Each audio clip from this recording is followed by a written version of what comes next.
yang disahkan oleh gereja di Hippo itu adalah 46 perjanjian lama. Betul. Oleh sebab itu, kalau gereja barat itu dari reformasi mengakui kanon Hippo, dia berarti sudah langsung tidak kanon. Oleh sebab itu ini kan dianulir. Wah, kalau ini benar, saya udah mulai jengkel ini karena saya selama ini rasa tertipu. Dan nanti dicek saja, betul kan? Namun, penting untuk Anda ketahui, baik orang-orang Protestan maupun Katolik, sejarah mencatat bahwa kitab suci yang ada pada kita sekarang terbentuk pertama kali menurut kanon yang ditetapkan oleh Paus Damasus pertama, Uskup Roma pada tahun 382. Pada saat ditetapkan pertama kalinya oleh Paus Damasus pertama, kanon kitab suci terdiri dari 73 kitab, 46 kitab-kitab perjanjian lama, termasuk yang kini dikenal dengan kitab-kitab Deuterokanonika, dan 27 kitab-kitab perjanjian baru. Kanon inilah yang kemudian disepakati pada konsili Hippo tahun 391 Masehi dan ditegaskan pada konsili Kartago pada tahun 397. Aku percaya akan Roh Kudus, Gereja Kristus yang kudus, persekutuan para kudus, pengampunan dosa, kebangkitan badan, kehidupan yang kekal. Amin.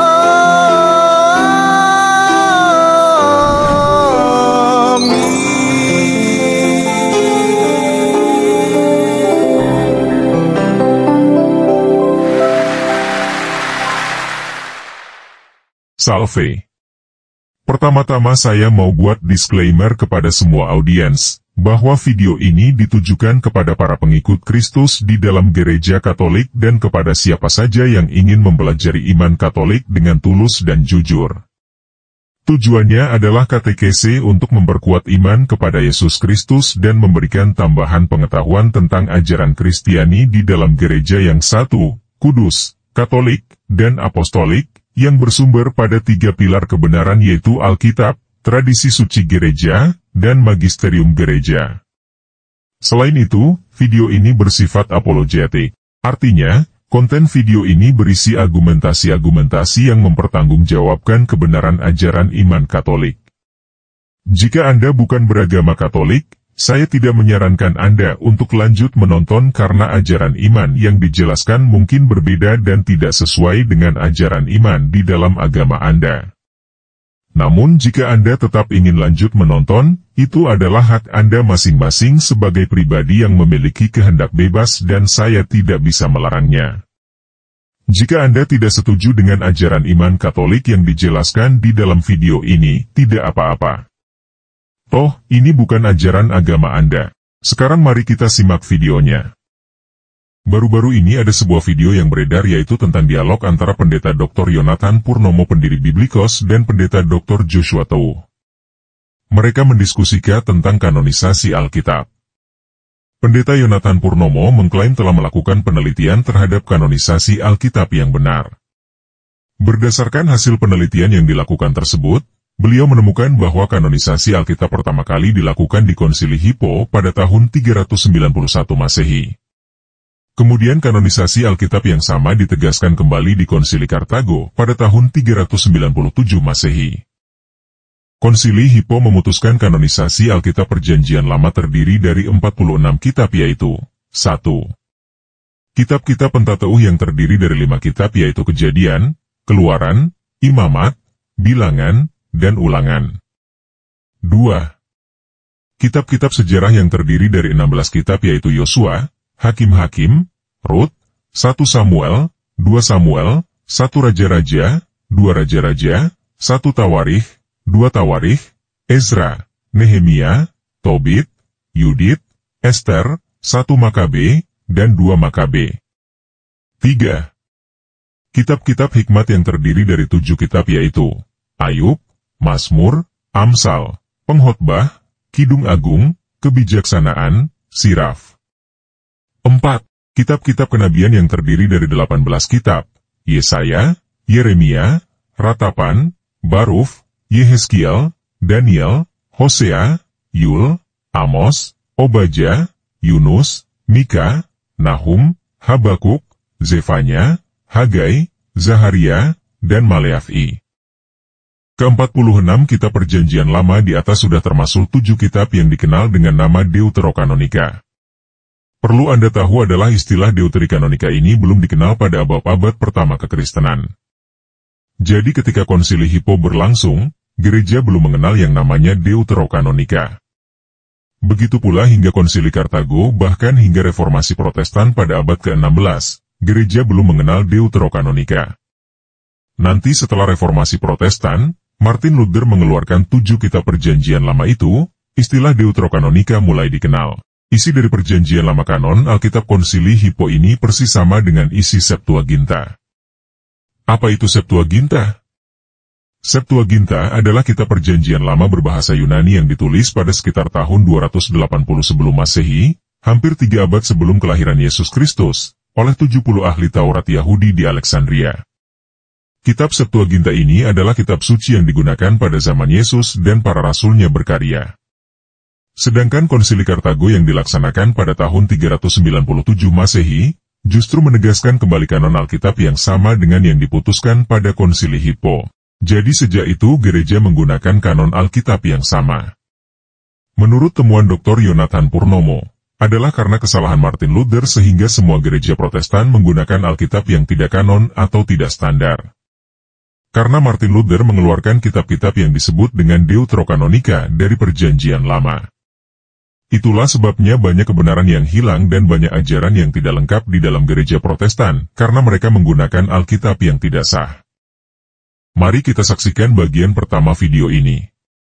Tim Katolik harus tahu memberikan kritik dan ulasan yang sesuai dari sisi gereja Katolik untuk menanggapi diskusi kedua pendeta Protestan ini.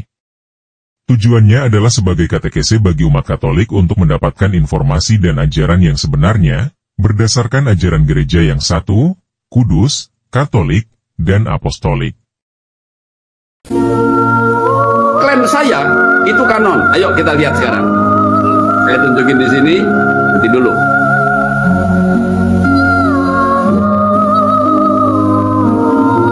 Oke. Ini saya ambil rangkumannya sedikit saja, ya. Konsili-konsili pengkanonan Alkitab. Berikut ini adalah rincian keputusan mengenai kanon Alkitab dari Konsili Hippo 393, Konsili Kartago 397, 405 dan 419. Nah, ini saya rangkum yang di Hippo keputusannya saja ya, mengesahkan 46 kitab Perjanjian Lama termasuk kitab Deuterokanonik dan 27 kitab baru. Nah, sekarang saya tanya, Alkitab punyanya Luther atau punyanya Protestan, itu perjanjian barunya berapa? Perjanjian lamanya berapa? Dr. Joshua Tebu? 39. Berarti tidak kanon. Betul kan? Karena di dalam pekanonan itu 30, 46 dan 27.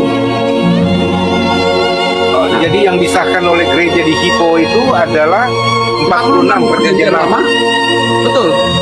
Oleh sebab itu, kalau gereja barat itu dari reformasi mengakui kanon Hippo, dia berarti sudah langsung tidak kanon. Oleh sebab itu ini kan dianulir. Wah, kalau ini benar, saya udah mulai jengkel ini karena saya selama ini rasa tertipu. Dan nanti dicek saja, betul kan? Ya, terima kasih pertama-tama buat Dr. Yonathan yang sudah berani membuka kebenaran tentang kanonisasi Alkitab yang sejati. Sebagai seorang Katolik saya bisa menanggapi seperti ini. Pada dasarnya penggunaan Alkitab Perjanjian Lama oleh Gereja Katolik itu merujuk pada Septuaginta atau kitab suci Perjanjian Lama berbahasa Yunani yang disusun oleh 70 ahli kitab suci Yahudi di Alexandria sekitar tahun 285 sebelum Masehi. Isi Perjanjian Lama Septuaginta itu persis sama dengan jumlah kitab yang ada di kanon Perjanjian Lama Gereja Katolik, yaitu ada 46 kitab, termasuk di dalamnya Deuterokanonika. Konsili Hippo yang dilaksanakan pada tahun 393 ya, dipimpin oleh Santo Agustinus dari Hippo, itu merujuk pada pertemuan para uskup gereja yang satu, kudus, Katolik, dan apostolik. bertempat di kota Hippo Regius atau sekarang disebut kota Annaba di Aljazair, Afrika Utara. Nah, konsili ini itu sangat terkenal karena untuk pertama kalinya suatu konsili para uskup gereja Katolik itu membuat daftar dan menyetujui suatu kanon Alkitab atau standar konten atau standar isi Alkitab yang bersesuaian isinya dengan Septuaginta, khususnya di Perjanjian Lama, ya, dan juga sesuai isinya dengan Alkitab Katolik yang digunakan sampai pada saat ini, ya. Nah, kanonisasi Alkitab pada Konsili Hippo ini menetapkan 46 kitab Perjanjian Lama dan 27 kitab Perjanjian Baru. Nah, di dalam Perjanjian Lama ini termasuk kitab-kitab yang di Gereja Katolik disebut Deuterokanonika. Kanonisasi Hippo justru tidak memasukkan sejumlah kitab yang dianggap kanon oleh Gereja Ortodoks, misalnya seperti 3 dan 4 Makabe, Mazmur 151, Doa Manasye ya dalam Tawarikh, atau 1 Esdras. Itu tidak masuk di dalam kanon Konsili Hippo, ya. Ini juga membuktikan bagaimana otoritas Gereja Katolik itu berada di atas otoritas Gereja Ortodoks. Saat itu gereja masih satu, belum terpecah-pecah oleh skisma. Skisma pertama itu terjadi tahun 431 dengan Gereja Assyria Timur. Skisma kedua terjadi di tahun 451 dengan Gereja Ortodoks Oriental, dan skisma ketiga tahun 1054 dengan Gereja Ortodoks Timur. Nah, sedangkan Konsili Hippo ini terjadi di tahun 391. Gereja masih satu. Nah, semua keputusan hasil konsili itu dianggap sah jika sudah mendapatkan ratifikasi atau diakui keabsahannya oleh uskup Roma atau uskup gereja Roma. Demikian pula dengan hasil konsili Hippo yang menyatakan bahwa ada 46 kitab di dalam Perjanjian Lama dan 27 kitab di dalam Perjanjian Baru. Semua kitab tersebut itu sesuai isinya dengan Septuaginta ataupun Alkitab Gereja Katolik yang digunakan hingga saat ini. Nah, kemudian kanonisasi Alkitab Konsili Hippo ini disetujui pada Konsili Kartago yang dilaksanakan di tahun 397. Nah, semua hasil konsili ini itu selalu diratifikasi oleh gereja yang saat itu mereka sebut atau para uskup itu sebut sebagai gereja di seberang lautan. Apa itu gereja yang di seberang lautan yang dimaksud? Yang dimaksud adalah gereja Roma, tempat di mana uskup Roma bertahta, yang sekarang kita tahu dengan Vatikan. Namun, penting untuk Anda ketahui, baik orang-orang Protestan maupun Katolik, sejarah mencatat bahwa kitab suci yang ada pada kita sekarang terbentuk pertama kali menurut kanon yang ditetapkan oleh Paus Damasus pertama, uskup Roma pada tahun 382. Pada saat ditetapkan pertama kalinya oleh Paus Damasus pertama, kanon kitab suci terdiri dari 73 kitab, 46 kitab-kitab Perjanjian Lama, termasuk yang kini dikenal dengan kitab-kitab Deuterokanonika, dan 27 kitab-kitab Perjanjian Baru.